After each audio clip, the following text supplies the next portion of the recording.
रतन टाटा के गुजरने के बाद उनके सौतेले भाई नोएल टाटा को टाटा ट्रस्ट का नया चेयरमैन नियुक्त किया गया है। नोएल टाटा रतन टाटा की जगह ले चुके हैं। टाटा ट्रस्ट के चेयरमैन बनने के बाद उन्होंने टाटा ट्रस्ट और रतन टाटा के बारे में कहा कि वो रतन टाटा और टाटा ग्रुप के संस्थापकों की विरासत को आगे बढ़ाने के लिए उत्सुक हैं। नोएल टाटा ने कहा कि वो अपने साथी ट्रस्टियों की ओर से दी गई इस जिम्मेदारी से बहुत सम्मानित और विनम्र महसूस कर रहे हैं। बता दें कि नोएल टाटा रतन टाटा के पिता नवल टाटा की दूसरी पत्नी सिमोना डुनेवर के बेटे हैं, यानी वो रिश्ते में रतन टाटा के सौतेले भाई हैं। नोएल टाटा ने टाटा ट्रस्ट के चेयरमैन नियुक्त होने पर कहा कि एक सदी से भी ज्यादा समय से पहले स्थापित टाटा ट्रस्ट सामाजिक भलाई के लिए एक अनूठा माध्यम है।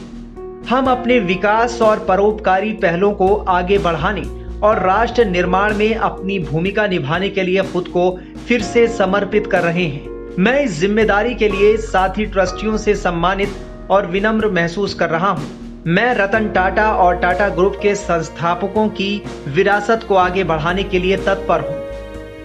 टाटा ट्रस्ट ने भी नोएल टाटा की नियुक्ति के बाद अपना बयान जारी किया। ट्रस्ट ने कहा कि टाटा ट्रस्ट में शामिल कई ट्रस्टों के ट्रस्टियों की मुंबई में एक संयुक्त बैठक हुई।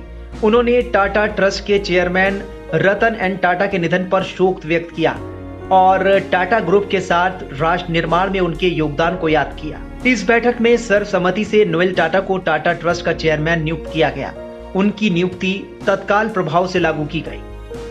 मीडिया रिपोर्ट्स के मुताबिक Noel Tata Tata international limited, Voltas limited, Tata investment corporation limited के चेयरमैन हैं। इसके अलावा टाटा स्टील और टाइटन कंपनी के उपाध्यक्ष भी हैं। बता दें कि टाटा ग्रुप करीब 34 लाख करोड़ के मार्केट कैप वाला ग्रुप है। इसकी ज्यादा होल्डिंग कंपनियां टाटा सन्स के पास हैं। वहीं टाटा सन्स की 66% से ज्यादा हिस्सेदारी टाटा ग्रुप के पास है। ऐसे में कहा जा सकता है कि टाटा ग्रुप का मालिकाना हक टाटा ट्रस्ट के पास है और इसी के तहत टाटा ग्रुप संचालित होता है।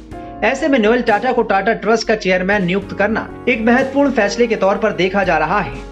रतन टाटा के अचानक गुजर जाने से उनके चाहने वाले और शुभचिंतक बेहद गमगीन हैं। सुनिए उनके गुजरने के बाद लोग उन्हें किस तरह याद कर रहे हैं।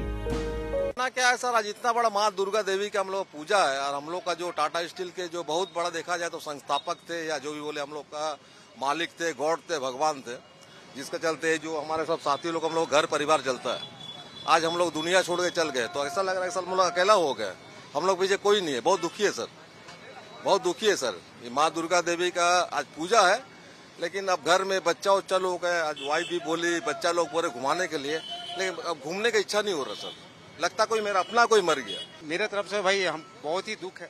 अपना एक परिवार का जो सदस्य होता है उससे ज्यादा हम लोग को तकलीफ है। और अभी रहना चाहिए, रहते तो और क्या करते हैं सर? रहने से अभी हम लोग को उम्मीद था कि हम लोग का जो वेजेस जिस हिसाब से बढ़ा हुआ है, चाहे हम लोग का अंदर में तो बहुत सारा सुविधा मिलता है, तो एक नया चीज जब भी वो जमशेदपुर आते थे 3 मार्च में, तो एक बार मतलब वर्कर के बारे में जरूरी बात करते थे। अगर हम लोग से बात तो नहीं हो पाता था, लेकिन जो भी आपका मैनेजमेंट का आदमी था उनको कुछ न कुछ इंस्ट्रक्शन दे के जाते थे। उनकी जैसे पर्सनालिटी का जाना हम सबके लिए बहुत दुखद है और उनका पर्सनालिटी ऐसा था जो बहुत ही ज्यादा लोग एडमायर करते थे उनको। उनका डेडिकेशन, उनका ऑनेस्टी, उनका जो मॉरल वैल्यूज था, उनसे हमें सीखना चाहिए कि किस लेवल का डेडिकेशन चाहिए एक बड़े से इतने बड़े कंपनी को चलाने के लिए।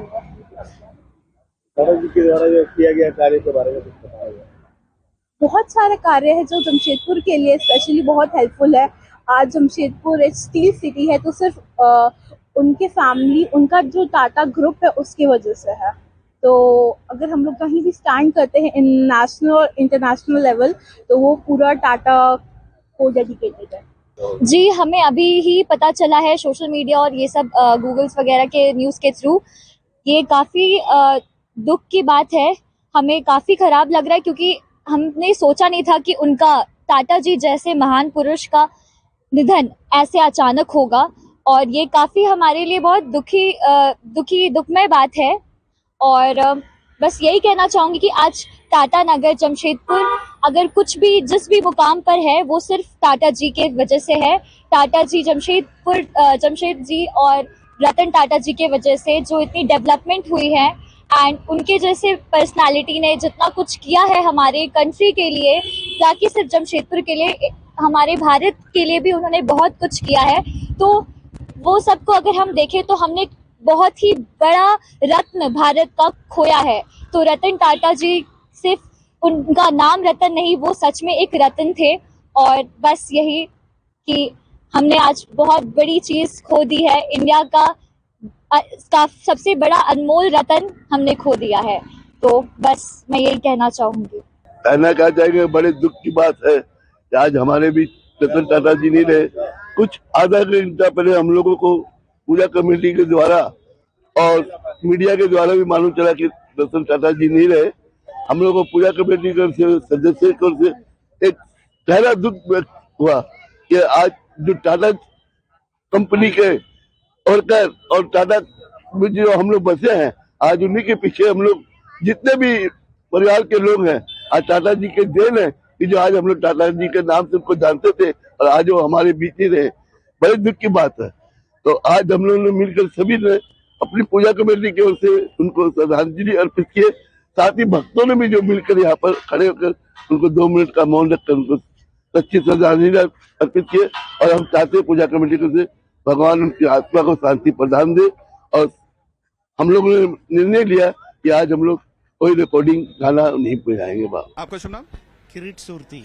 आप यहीं मुंबई के हैं? हाँ, या मैं मुंबई का हूँ। ओके, क्या कहना चाहेंगे सर, ये कितना बड़ा लॉस आप देख रहे हैं? क्योंकि ये न सिर्फ एक इंडस्ट्रियलिस्ट के लिए एक बड़ी आइकॉन थे, यूथ आइकॉन के तौर पे भी जाने जाते। देखिए, मैं उनको नहीं जानता हूँ ना, वो मुझे जानते थे, लेकिन मैं ये जानता हूँ कि उन्होंने देश के लिए बहुत कुछ किया। इसलिए मैं समय निकल के यहाँ पर आया सिर्फ श्रद्धांजलि देने के लिए, बस। तो आप काम से समय निकाल कर आप आए? हाँ, आई रिस्पेक्ट हिम। मैं बहुत रिस्पेक्ट करता हूँ उसको, और जो देश के लिए उन्होंने किया वो वो जो बयान भी नहीं कर सकते हम लोग। और उसके जैसा जो भी जो कैलिबर का जो एक लीडर था वो, और नॉट ओनली दैट, वो सब जो भी एंटरप्रेन्योर्स और इंडस्ट्रियलिस्ट है उन लोग ने टाटा से सीखना चाहिए कि कैसे देश के लिए जो भी संपत्ति है, देश के लिए जो पैसा है वो यूज होना चाहिए। वो एक बड़ा एक ग्रेट एक आइकन है वो, मैं ये मानता हूँ उसके बारे में। सर, आप काफी ज्यादा इमोशनल हो जा रहे हैं। अब मैं काफी देर से आपको ऑब्जर्व कर रहा हूँ। आपका गुड नेम? मेरा नाम संजय है। आप यहीं मुंबई से हैं? हाँ, मुंबई से हूँ। मैं टाटा ग्रुप एम्प्लॉई हूँ। क्या कहना चाहेंगे सर, क्योंकि हम ये मानते हैं कि पूरा देश जैसे उनके लिए एक समान था, खासतौर पे टाटा ग्रुप्स के जो लोग थे उन्हें वो अपने बच्चे की तरह ट्रीट करते थे। हर मुश्किल जो भी कोई घड़ी होती थी हमेशा उनका साथ देते थे। तो आपको इस समय ऐसी कौन सी चीज है जो सबसे याद आ रही है उनके जाने के बाद? मेंटर थे, बहुत सारे एम्प्लॉयज़ के लिए इंस्पिरेशन थे, और he is the icon for every generation, not just for the youth. तो थोड़ा वही बुरा लग रहा है। हमेशा 2 लोगों से मैं मिलना चाहता था अपनी लाइफ में, एपीजे अब्दुल कलाम और रतन टाटा जी से। तो एपीजे अब्दुल कलाम जी से तो नहीं मिल पाया, रतन टाटा जी से मिलने का चांस नहीं मिला, बट आज उनकी ब्लेसिंग्स तो लेके जा रहा हूँ। तो इस तरीके का माहौल आपको लगता है कि पूरे जो टाटा ग्रुप्स है उसमें होगा? क्योंकि जब भी उनकी तबीयत खराब हुई थी, हॉस्पिटल में एडमिट होने की बातें सामने आ रही थी, तभी आप लोगों को चिंता इस बात की थी कि उम्मीद थी कि शायद वो बाहर आ जाएंगे, क्योंकि वो उनका रेगुलर हेल्थ चेकअप इस तरीके से होता था? He was ageing, I think he was 86। My father also died just few months before. So ये तो एक जर्नी है, कंप्लीट करनी होती है, बट बहुत ही अनफॉर्चुनेट है इस सिचुएशन में आके उनको देखने का मौका मिला, बट उनकी ब्लेसिंग्स तो हम लेके जा रहे हैं कुछ। किस तरीके से सर हेल्प करते थे? क्योंकि रतन टाटा हमेशा जो है कहते थे डाउन टू अर्थ रहते थे। उन्होंने अपनी इतनी सारी प्रॉपर्टीज तो रही, लेकिन अपने पास कभी कुछ नहीं रखा। आम जनता के लिए, देश के लिए हमेशा से उन्होंने अपना सर्वस्व दान दिया। आप किस तरीके से देखते हैं? एक्चुअली उसके Ratan Tata was my inspiration. That's the reason मैंने टाटा ग्रुप ज्वाइन किया था, और कई सालों से उनके साथ जुड़ा हूँ। और simplicity is the one thing which I think everyone admires. सबसे ज़्यादा सिंपली, इतना पैसा होके भी आई थिंक आज अगर मार्केट कैप देखेंगे तो टाटा ग्रुप कंपनीज का 33 लाख करोड़।